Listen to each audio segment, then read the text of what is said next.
I'm diving deep into the world of smart cities to see if they're really becoming a surveillance nightmare, and I'm challenging myself to find out just how much privacy we might be losing. Smart cities are essentially urban areas that use information and communication technology to improve the quality of life for their citizens, making everything from transportation to energy management more efficient. The idea behind smart cities is to create a better, more sustainable future for everyone, and it's hard not to get on board with that. But as we delve deeper into the world of smart cities, it becomes clear that there are some major concerns about surveillance that we need to address. The main challenges posed by surveillance in smart cities are pretty alarming.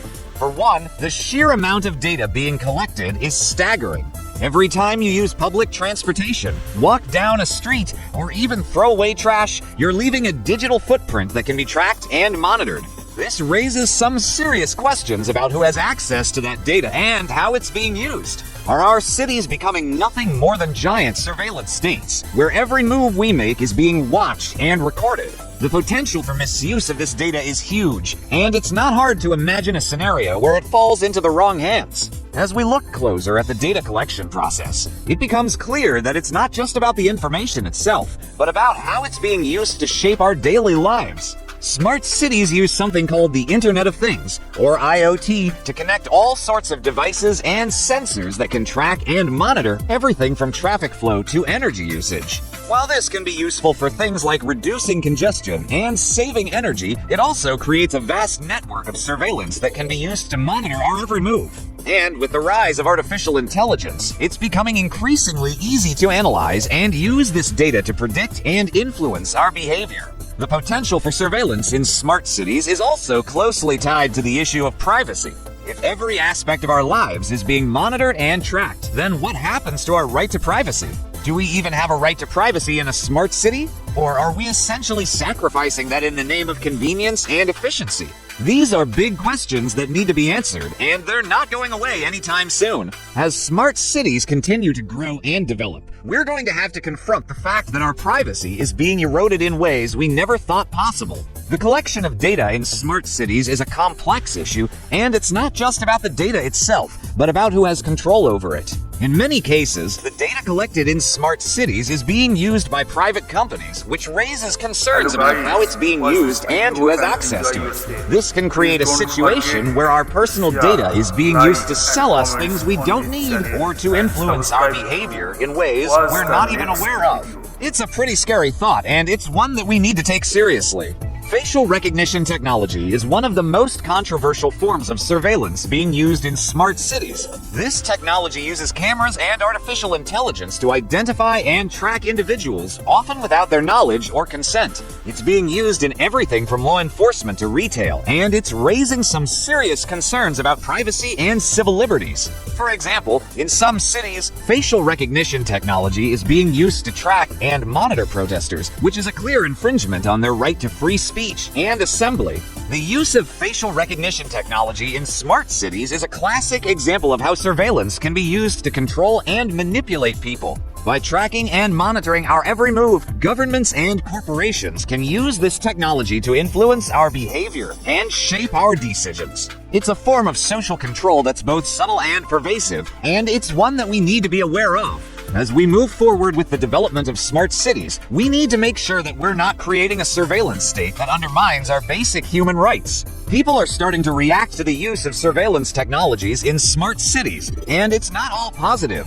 Many are expressing concerns about the erosion of privacy and the potential for misuse of data. There are also concerns about the impact of surveillance on marginalized communities who may already feel like they're being targeted and discriminated against. As the debate around surveillance in smart cities continues to grow, it's clear that we need to have a more nuanced and informed conversation about the benefits and risks of these technologies. The public reaction to surveillance in smart cities is also closely tied to the issue of transparency.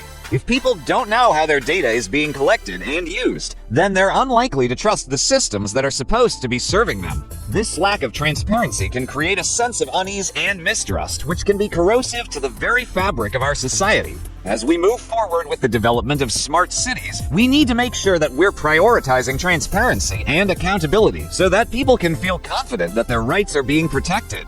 There have been several incidents that illustrate the consequences of surveillance in smart cities. One notable example is the case of a city that used facial recognition technology to track and monitor its citizens, only to have the data hacked and released to the public.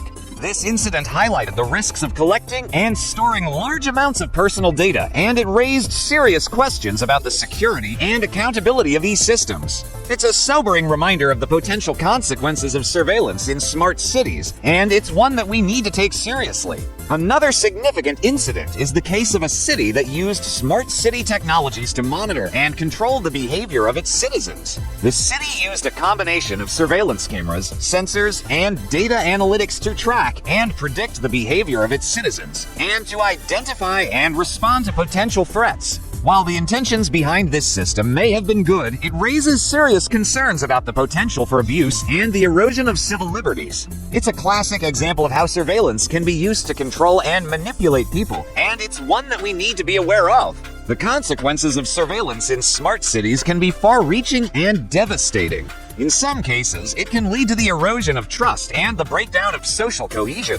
When people feel like they're being watched and monitored all the time, they're less likely to engage with their community and participate in public life. This can create a sense of isolation and disconnection, which can have serious consequences for our mental and physical health. As we move forward with the development of smart cities, we need to make sure that we're prioritizing the well-being and dignity of all citizens. The case of a city that was hacked and had its surveillance system taken over by a group of hackers is a stark reminder of the risks of surveillance in smart cities. The hackers were able to access the city's surveillance cameras and sensors and use them to spy on citizens and disrupt public services. It was a wake-up call for the city, and it highlighted the need for greater security and accountability in the development and deployment of smart city technologies. As we move forward with the development of smart cities, we need to make sure that we're prioritizing security and transparency so that we can build trust and confidence in these systems. In conclusion, the development of smart cities is a complex issue that raises some serious concerns about surveillance and privacy.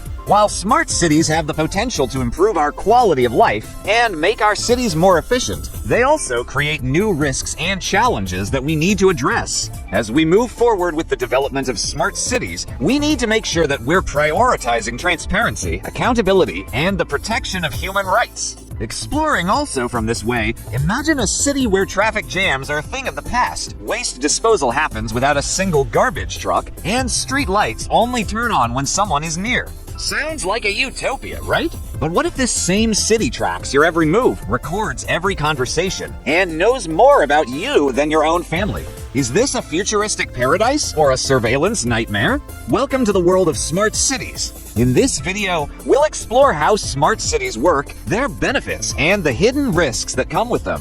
Are they truly designed to improve our lives, or are they just another way to monitor and control us? Let's find out. Chapter 1. The Rise of Smart Cities. More than half of the world's population lives in cities, and this number is steadily increasing. With more people come more challenges: traffic congestion, pollution, energy consumption, and waste management. To tackle these issues, cities worldwide are turning to technology.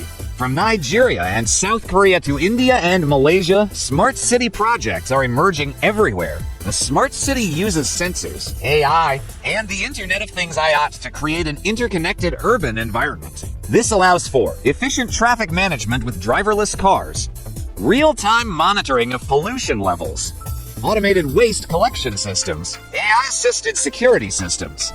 These technologies promise to make our cities cleaner, safer, and more efficient. But how exactly do they work? Chapter 2. The technology behind smart cities. For a city to be truly smart, it needs 3 essential components. 1. Connectivity. Every part of the city, from streetlights to garbage bins, must be connected to a central system. 2. Data collection. Sensors gather vast amounts of data about traffic, air quality, waste levels, and even human activity. 3. Data processing. AI and machine learning analyze this data to make real-time decisions. A prime example is Santander, Spain, where sensors help determine when to water public parks and when to empty trash bins. This has led to significant cost savings and improved efficiency. Chapter 3. Benefits of smart cities. The advantages of a smart city include Energy efficiency. Smart grids optimize electricity usage, reducing waste. Better traffic management. In Palo Alto, USA, parking sensors notify drivers when a spot is free, cutting down congestion. Improved safety. Dubai has introduced police robots equipped with facial recognition to enhance security. Citizen involvement. In Rio de Janeiro, Brazil, the Smart Favela app lets citizens vote on urban projects. Environmental benefits. In Helsinki, Finland, underground waste collection reduces pollution and noise. These developments make life easier, but they also raise serious concerns. Chapter 4. The Dark Side of Smart Cities.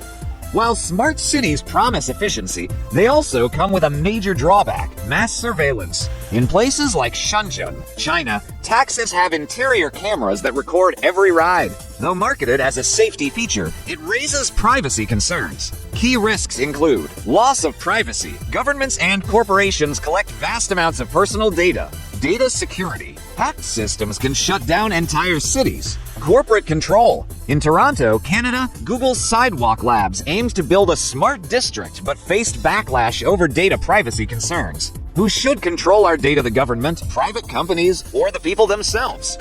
Chapter 5. Can we build ethical smart cities? To address these concerns, experts propose data utilities, publicly funded but independently run organizations that manage smart city data. The Decode project in Amsterdam and Barcelona allows citizens to control their own data. Additionally, countries like Estonia have taken strong cybersecurity measures, ensuring smart city infrastructure is protected from cyber attacks. The future of smart cities depends on finding a balance, leveraging technology for efficiency while ensuring citizens' rights and privacy are protected. Chapter 6. Best uses and benefits for middle-class people.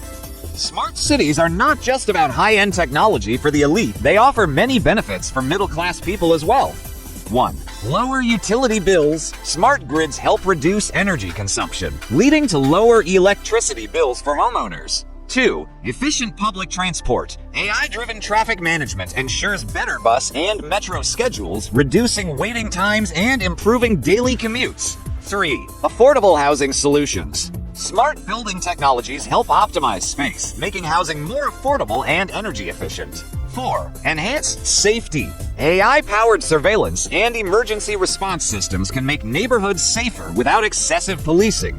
5. Better healthcare services. Smart hospitals with AI diagnostics and remote monitoring improve healthcare accessibility. 6. Cleaner environment. Automated waste management, better air quality monitoring, and green urban spaces lead to healthier living conditions. These features make everyday life more affordable, convenient, and secure for the middle class. Chapter 7. Controlling risks of surveillance, data misuse, and hacking. While smart cities offer numerous advantages, controlling risks is crucial. Here's how future smart cities can mitigate threats. 1. Data encryption and security protocols. Ensuring all collected data is encrypted and only accessible to authorized personnel can prevent breaches. 2. Decentralized data ownership. Citizens should have the ability to control their personal data, similar to the Decode project in Europe. 3. Independent regulatory bodies. Instead of private companies controlling data, publicly funded institutions can oversee its use responsibly. 4. Transparent policies. Governments should implement strict data protection laws to ensure citizens' privacy rights are upheld. 5. Regular cybersecurity audits. Smart city infrastructure should undergo frequent security checks to prevent hacking attempts. 6. Public awareness and participation. Educating citizens about how their data is used and giving them a say in privacy policies will ensure ethical governance. By implementing these measures, we can enjoy the benefits of smart cities while keeping surveillance and cyber risks under control. Conclusion? The smart city dilemma. So, would you want to live in a smart city? The promise of a high-tech, efficient, and sustainable urban environment is exciting, but the risks of surveillance, data misuse, and hacking cannot be ignored. As technology continues to evolve, it's up to us to decide. Do we want a future of convenience or a future of control? I'd love to hear your thoughts on this topic.